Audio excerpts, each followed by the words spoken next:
I started storing my zippers on hangers a few years ago, and it was a game changer. No more digging through boxes or baggies and measuring every stupid zipper. Oh my god, that was the worst.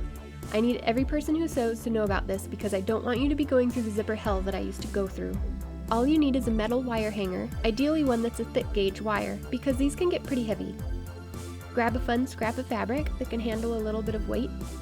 If you want, hand or machine embroider a label for what type of zippers the hanger is for. For example, I have mine split between closed, separating, and invisible, but you can divvy yours up however works best for you. Trace around the hanger, then sew from about a ½ inch around the curve up to the opening for the hook. Leave that open a little bit, then sew back down the other side and end about a ½ inch into the straight bit. Leave the bottom open. Then trim and snip away at the curves. Fold the top down and press it. Then flip it right side out and press the whole thing. Put the hanger in its new outfit and hand sew the bottom closed.